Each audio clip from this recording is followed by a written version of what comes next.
ఆంధ్రప్రదేశ్లో ఈరోజు ఒక చారిత్రాత్మక ఘట్టం ఆవిష్కృతం కాబోతోంది. అదే కులగణన. నిజానికి చాలా సందర్భాల్లో లెక్కలు వేసుకుంటూ ఉంటుంటారు. ఏ కులానికి సంబంధించిన వాళ్ళు ఎంతమంది ఉన్నారు అనే చర్చ చాలా సందర్భాల్లో వస్తుంది. ఎలక్షన్స్ ఉన్నప్పుడు ఇలాంటి చర్చ ఎక్కువగా వస్తుంది. ఎందుకంటే కులాల వారీగా లెక్కలు వేసుకునేటటువంటి సందర్భాలు చాలా చోట్ల కనిపిస్తుంటాయి. ఈ కులం వారు ఓట్లు ఇన్ని ఉన్నాయి, ఆ కులం వారు ఓట్లు ఇన్ని ఉన్నాయి, ఈ కులం జనాభా ఎంత ఉందని. కానీ రాష్ట్ర ప్రభుత్వం మాత్రం సంక్షేమ ఫలాలు సమర్థవంతంగా అందించడం కోసం వెనుకబడిన కులాల వారు ఎంతమంది ఉన్నారు, ఎవరికి సంక్షేమ పథకాలు అందుతున్నాయి అనే వాటి గురించి లెక్కలు వేసుకోవడానికి ఆంధ్రప్రదేశ్ ప్రభుత్వం ఈ రోజు నుంచి కులగణన చేపడుతుంది. నిజానికి కులగణన చేపట్టాలని ఎప్పటి నుంచో డిమాండ్ ఉంది. కానీ ఇప్పటివరకు కులగణన అనేది జరగడం లేదు. బ్రిటిష్ వారి కాలంలో 1931 ఆ సమయంలో మాత్రమే కులగణన జరిగింది. ఆ తర్వాత ఇప్పటి వరకు ఎటువంటి కులగణన జరగలేదు. సహజంగా 10 సంవత్సరాలకు ఒకసారి జనాభా లెక్కలు జరుగుతూ ఉంటాయి. 2011లో మనకి చివరిసారిగా జనాభా లెక్కలు జరిగాయి. ఆ తర్వాత కరోనా కారణంగా 2021 సమయంలో జనాభా లెక్కలు జరగలేదు, వాయిదా పడుతూ వచ్చాయి. ఇప్పుడు కులగణన గురించి డిమాండ్ ఎక్కువగా ఉంది. ఎందుకంటే కులగణన జరిగితే సంక్షేమ పథకాలు సమర్థవంతంగా అమలు చేయబడతాయి. అంతేకాదు రాజకీయ ఈక్వేషన్స్ కూడా మారిపోతుంటాయి, రాజకీయ సమీకరణాలు మారిపోతాయి. దేశవ్యాప్తంగా కులగణన జరిగితే రాజకీయ ఈక్వేషన్స్ మారిపోయే అవకాశం ఉంటుంది. ఇప్పటి వరకు 50% మించి రిజర్వేషన్లు ఇవ్వద్దు అని అత్యున్నత న్యాయస్థానం తీర్పులు ఏదైతే ఉన్నాయో వాటికి కూడా రివ్యూస్ జరిగేటటువంటి అవకాశం ఉంటుంది. సో కులగణన అవసరమని చాలామంది భావిస్తున్నటువంటి నేపథ్యంలో ఆంధ్రప్రదేశ్ ప్రభుత్వం ఒక డే స్టెప్ తీసుకుంది. ఇప్పటి వరకు కులగణన జరిపింది బీహార్ ప్రభుత్వం మాత్రమే. బీహార్ ప్రభుత్వం మొన్న కులగణన రికార్డ్స్ను వెల్లడించింది. అందులో బీసీస్ ఎంతమంది ఉన్నారు, ఓసీస్ ఎంతమంది ఉన్నారు, ఎస్సీస్ ఎంతమంది ఉన్నారు, ఆ బీసీ ఎస్సీ ఓసీ ఎస్టీల్లో కులాల వారీగా ఎంతెంతమంది ఉన్నారు, ఇలా ఒక్కొక్క కులానికి సంబంధించిన డేటాను వాళ్ళు తీసుకున్నారు, సేకరించారు. ఇప్పుడు ఆంధ్రప్రదేశ్ ప్రభుత్వం రెండవ రాష్ట్రంగా అవతరించబోతోంది. అది నిజంగా చారిత్రాత్మక ఘట్టంగానే చెప్పుకోవాలి. సో ఈ రోజు నుంచి 10 రోజుల పాటు జనవరి 28వ తారీఖు వరకు ఆంధ్రప్రదేశ్లో కులగణన చేపడతారు. సచివాలయ సిబ్బంది, గ్రామ వార్డు సచివాలయ సిబ్బంది వెళ్తారు, వాలంటీర్స్ వెళ్తారు. సో ఇంటింటికి వస్తారు, ఇంట్లో ఎంతమంది ఉన్నారు అనే వివరాలను సేకరిస్తారు. సో ఈ కులగణన చేపట్టి వచ్చేటువంటి ఎన్నికల లోపే సంక్షేమ పథకాలను మరింత సమర్థవంతంగా అమలు చేయడానికి ఆంధ్రప్రదేశ్ ప్రభుత్వం ముందుకు వెళ్తూ ఉంది. సో వచ్చే ఎన్నికల లోపే కులగణన వివరాలను కూడా బయట పెట్టే అవకాశం ఉంటుంది. ఇప్పటికే కాంగ్రెస్ కూడా చెప్తూ ఉంది, కాంగ్రెస్ అధికారంలోకి వచ్చినట్లయితే దేశవ్యాప్తంగా కులగణన చేపడతాము అని, దేశవ్యాప్తంగా కులగణన చేపడతామని చెప్తుంది. సహజంగా జనాభా లెక్కలు చేపడుతూ ఉంటుంటారు, వ్యవసాయ జనాభా లెక్కలు 5 ఏళ్లకు ఒకసారి చేపడుతుంటారు. కానీ కులగణన మాత్రం చేపట్టాలనే డిమాండ్ ఎప్పటి నుంచో ఉంది. ఎందుకంటే ఏ కులానికి ఆ కులం వారు ఎంతమంది ఉన్నారు, దానికి అనుగుణంగా మాకు అందుతున్నటువంటి ఫలాలు ఏంటి, రాజ్యంలో మా వాటా ఏంటి, ఇవన్నీ కూడా లెక్కలు వేసుకుంటూ ఉంటారు. కాబట్టి ఈ కులగణన అనేది కొంత సెన్సిటివ్, సున్నితమైనటువంటి అంశం, చాలా అవసరమైనటువంటి అంశంగానే భావిస్తున్నారు. అందుకే ఆంధ్రప్రదేశ్ ప్రభుత్వం ఇప్పుడు కులగణనకు శ్రీకారం చుట్టింది. గతంలో 2023 నవంబర్ ఆ సమయంలో పైలట్ ప్రాజెక్ట్ కింద చేపట్టింది. 6 జిల్లాలలో కులగణన చేపట్టింది. సుమారు 7,000 వరకు వివరాలు సేకరించింది, 7,000 మంది వివరాల వరకు సేకరించింది పైలట్ ప్రాజెక్ట్ కింద. సో అది సమర్థవంతంగా నిర్వహించబడటంతో ఈ రోజు నుంచి సమగ్ర కులగణన సర్వేకి ఇంటింటికి కూడా సచివాలయ సిబ్బంది, వార్డు సిబ్బంది రాబోతూ ఉన్నారు. ఇదంతా ఏ జిల్లాకి ఆ జిల్లా కలెక్టర్ల పర్యవేక్షణ ఇదంతా ఉంటుంది, అంతా కూడా ఆన్లైన్లో ఉంటుంది. సో సిగ్నల్ లేని ఒక 300 నుంచి 400 ప్రాంతాల్లో మాత్రం ఆఫ్లైన్ ప్రక్రియలో ఈ కులగణన జరుగుతుంది. కులగణనపై చాలా అంచనాలు ఉన్నాయి, చాలా ఉత్కంఠ కూడా ఉంది.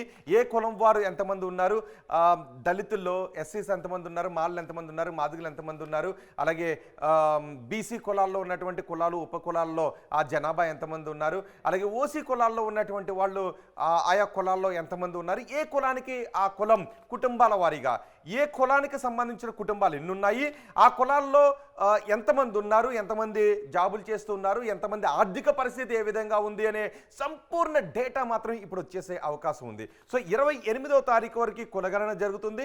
28 తర్వాత ఫిబ్రవరి 2వ తారీఖు వరకు ఎవరైతే బయట వివిధ కారణాల రీత్యా ఇప్పుడు 28వ తారీఖు వరకు కులగణనలో వాళ్ళ పేర్లు నమోదు చేయించుకోబడలేదు, వాళ్ళ వివరాలు తీసుకోబడలేదు, వాళ్ళు ఫిబ్రవరి 2వ తారీఖు వరకు సచివాలయానికి వెళ్ళి వాళ్ళు ఆ డేటాను ఇవ్వచ్చు అని అధికారులు చెప్తున్నారు. ఒకసారి మనం ఇక్కడ చూడొచ్చు పట్టణ ప్రాంతాల్లో ఎంతమంది ఉన్నారు. గ్రామాల్లో 1,23,40,000 కుటుంబాలు ఉన్నాయి. అందులో ఆ, ఏ కులాల వారు ఎంతమంది ఉన్నారో అధికారికంగా ఈ డేటా తెలియబోతుంది. మొత్తానికి 4,89,00,000 మంది జనాభా ఏ కులానికి చెందినవారు, ఆ కులాలకు ఆ జనాభాకు అందుతున్నటువంటి సంక్షేమ పథకాలు ఏంటి, ఆ కులాలో ఎటువంటి ఆర్థిక పరిస్థితుల్లో ఉన్నాయి, మొత్తం ఏ కులానికి ఆ కులం ఎటువంటి ఆర్థిక పరిస్థితుల్లో ఉన్నాయి, రాజకీయంగా రాజ్యాధికారంలో కులాల వారిగా వాళ్ళకు ఉన్నటువంటి వాటా ఎంత, ఇవన్నీ కూడా తేలేటటువంటి అవకాశాలు ఉన్నాయి. కుటుంబంలో ఒక వ్యక్తి ఆధార్ కార్డుతో కూడిన ఈకేవైసీ ద్వారా తీసుకుంటారు. అంటే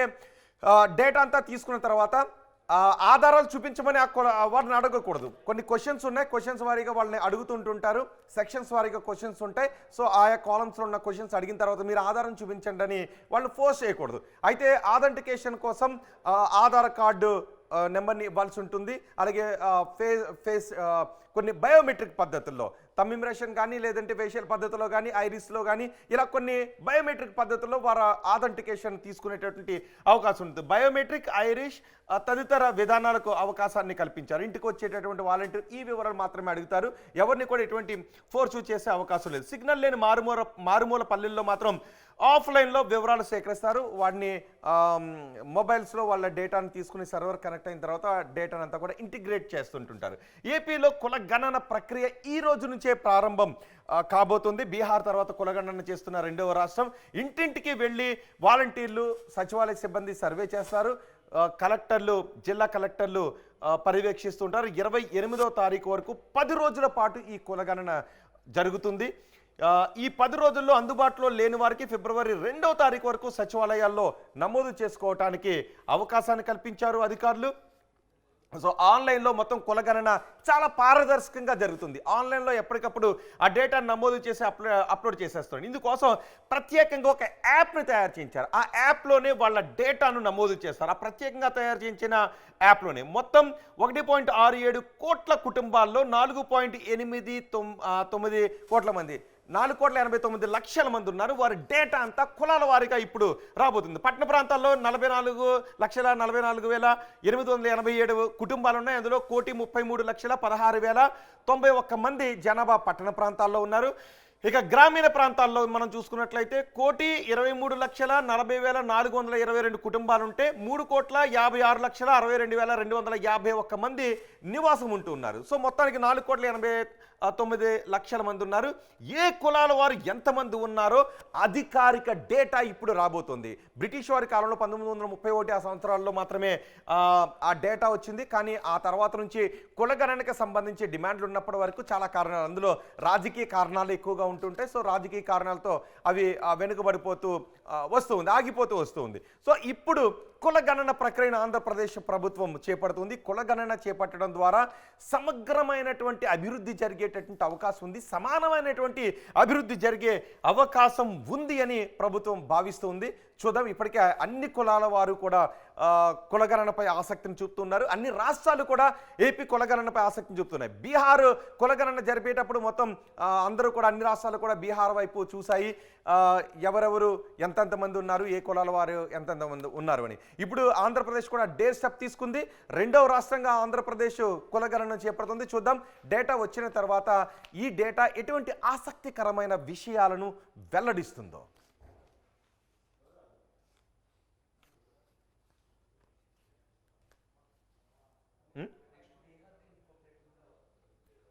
బీహార్ ప్లేట్ కూడా పంపించండి.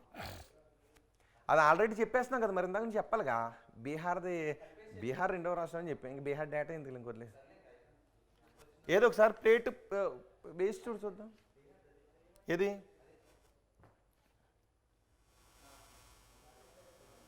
ఏది మరి ఇందాక నుంచి నువ్వు ప్లే చేయాలి కదా, మళ్ళీ రిపీట్ చేసావు. నేను దీనికోసం చాలాసేపు నుంచి ఎదురు చూస్తున్నాను. సరే ఇది మళ్ళీ తీసుకుందాం కలిపి. అయితే ఇది అయిపోయింది. నెక్స్ట్ ఇంకోటి చూపించు, పెట్టు.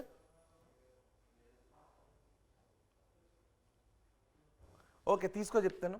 చూద్దాం అన్నాను కదా. ఇది కాదు, దీని ప్లే చేయి ఒకసారి. ప్లే చేయి.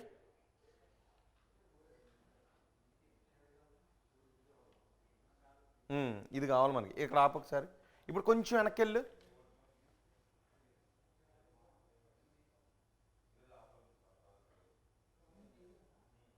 సర్లే వదిలేసి ఏం కాదు. ఎన్ని మినిట్స్ వచ్చింది? ఆ? 10 నిమిషాలు వచ్చింది కదా, అదొక్కటే కదా. ఫామ్లో సెక్షన్ 1లో కుటుంబం గురించి ఎవరంటే ప్లే చేయ ఒకసారి. ఓకే, ఈ ఈ ఈ ముక్కొక్కటి చెప్పి వదిలేద్దాం. కొంచెం వెనక్కి పెట్టు.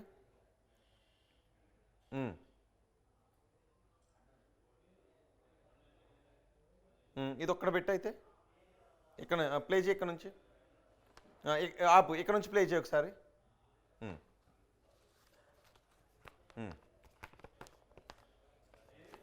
సో ఈ కులగణన వివరాలు వచ్చిన తర్వాత ఎటువంటి ఆసక్తికరమైన విషయాలు బయటకు వస్తాయనో ఆసక్తి అందులో కనిపిస్తుంది. మరి ఫామ్లో కూడా ఏముంటాయి ఒకసారి చూద్దాం.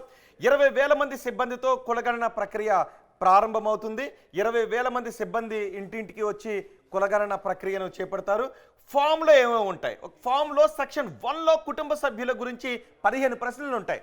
ఫామ్లో సెక్షన్ వారీగా ఉంటే సెక్షన్ 1లో 1వ సెక్షన్లో ఉంటాయి. అందులో పేరుంటుంది, గ్రామం పేరు అంటే యజమాని పేరేంటి, గ్రామం పేరేంటి, మండలం, జిల్లాల వారీగా ఆ వివరాలన్నీ కూడా అందులో పొందుపరిచి ఉంటాయి. అంతేకాదు వాళ్ళు కుటుంబ సభ్యులు ఎంతమంది ఉన్నారు, ఆ కుటుంబ పెద్ద ఎవరో తీసుకున్న తర్వాత కుటుంబ సభ్యులు ఎంతమంది ఉన్నారు, వాళ్ళు ఏం చేస్తున్నారు, కుటుంబ పెద్దకు వాళ్ళు ఏమవుతారు, కుటుంబంలో ఉన్నటువంటి రిలేషన్స్ ఏంటి, ఇవన్నీ కూడా తీసుకుంటారు. వాళ్ళది గుడిసె ఇల్లా, లేకపోతే అపార్ట్మెంట్లో ఉంటున్నారా, ఫ్లాటా, లేకపోతే అద్దిల్లా, లేకపోతే సొంతిల్లో ఉంటున్నారా అనే వివరాలు కూడా సేకరిస్తారు. ఇవన్నీ కూడా వాళ్ళ ఆర్థిక పరిస్థితిని అంచనా వేయడానికి ఉపయోగపడుతుంది. పూరి గుడిసెలో ఉంటున్నారా, ఫ్లాట్లో ఉంటున్నారా, లేకపోతే సొంతిల్లో ఉంటున్నారా. గ్యాస్ సిలిండర్కు సంబంధించిన వివరాలు కూడా అందులో ఉంటాయి. గ్యాస్ సిలిండర్కి సంబంధించిన అంశాలు కూడా ఆ మొదటి 15 ప్రశ్నలు ఉంటాయి. సెక్షన్ 2లోకి వచ్చినట్లయితే సెక్షన్ 2లో ఉంటుంది. కులానికి సంబంధించిన ప్రశ్నలన్నీ కూడా సెక్షన్ 2లో ఉంటాయి.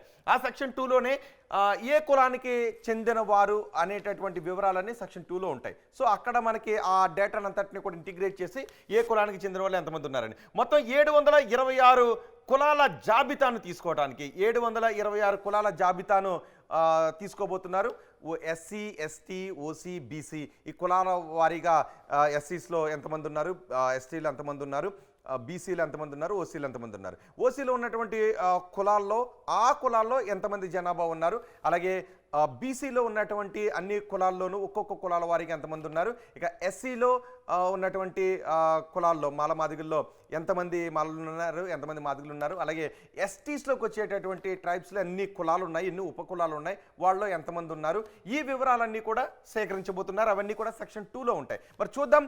ప్రభుత్వం అయితే ఒక మహాఘట్టానికి శ్రీకారం చుట్టింది. ఆంధ్రప్రదేశ్ ప్రభుత్వం దేశంలో 2వ రాష్ట్రంగా కులగణన చేపడుతున్న 2వ రాష్ట్రంగా ఆంధ్రప్రదేశ్ ప్రభుత్వం ఉంది. సో ఈ కులాల డేటా అంతా వచ్చిన తర్వాత ఎటువంటి ఆసక్తికరమైన పరిణామాలు వస్తాయి, ఆ డేటా ఎటువంటి ఆర్థిక, సామాజిక, రాజకీయ పరిణామాల్లో మార్పును తీసుకుని రావడానికి దోహదపడుతుందో కూడా చూద్దాం. ఇప్పటికే దేశవ్యాప్తంగా కులగణన చేపట్టాలని డిమాండ్ ఉంది. కాంగ్రెస్ అధికారంలోకి వస్తే దేశవ్యాప్తంగా చేపడతాము అని మొన్న హామీ ఇచ్చిన పరిస్థితి కూడా ఉంది. ఎన్నికల హామీలో కాంగ్రెస్ ప్రభుత్వం అదే ముందుకు తీసుకువెళ్తుంది. ఒక హామీల్లో కులగణన కూడా ఒకటిగా ఉంది. సో ఆంధ్రప్రదేశ్ ప్రభుత్వంలో ఎటువంటి డేటా, ఆసక్తికరమైన డేటా వస్తుంది, ఆ డేటా ఎటువంటి మార్పుకు శ్రీకారం చుట్టే విధంగా ఉంటుందో చూద్దాం.